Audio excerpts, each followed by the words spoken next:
I'm Simon Lovegrove, and I help leadership teams all over the world to be the best that they can be. This is the third in a series of videos looking at each of the areas to address in order to affect the performance and effectiveness of your leadership team. The first one looked at resolving trust issues and building a habit of successful communication. The second one looked at setting a clear direction and a clear vision. This one we're looking at creating accountable leaders.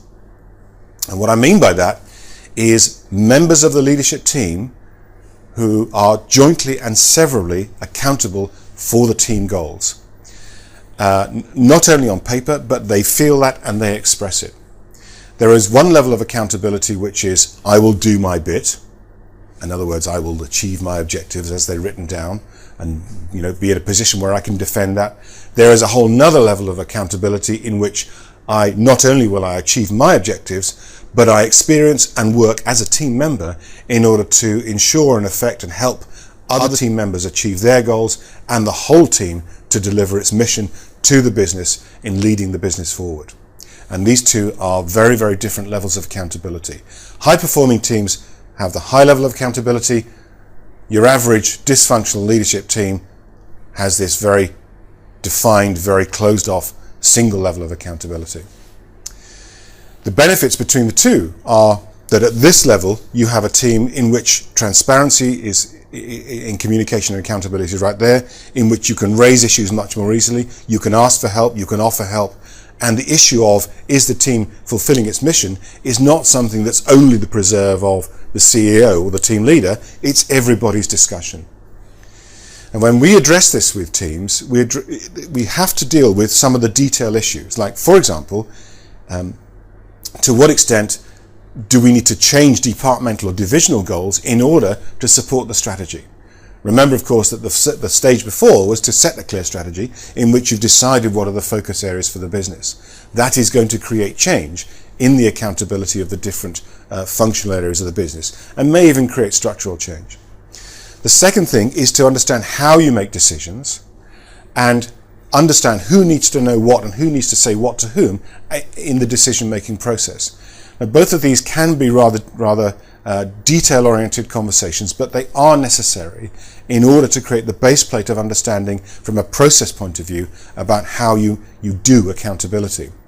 The third part of the conversation is really the heart of it, and this is the point at which we can ask the team members to reflect on and develop and communicate and develop a stronger sense of their own accountability for not only their own goals, but for the goals of the team as a whole and for the goals and success of other members of the team. And when we've had success of that, we move from a position in which accountability is a very closely guarded thing, a thing to be defended, into which accountability is a thing to be shared and thing to be moved and challenged and confronted and cajoled and catalyzed by any member of the team at any one point. Now, you can test this by simply asking yourself the question, what is my level of accountability right now? What do I consider to be my accountability? And if you're, be honest with yourself, because no one else is going to challenge you on this, at least until I come along.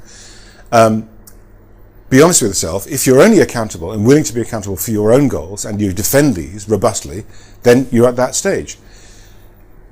But even in asking the question, you're going to be able to expand your mind to think about to what extent you can be accountable and you're prepared to be accountable for others' goals and for the team goals as a whole. Perhaps you want to be accountable for how the team functions, even if you're not the team leader, and typically that's their preserve. Perhaps you might then want to think about how you exercise that accountability. If you're very courageous, after you've done this reflection on your own accountability, ask someone else in the team, what do they consider that they're accountable for? And see what you get. The point is not to challenge them particularly. I mean, the point of challenging them is only to create the conversation. But see what you get and see if you can establish a benchmark for where you are as accountable leaders. Good luck.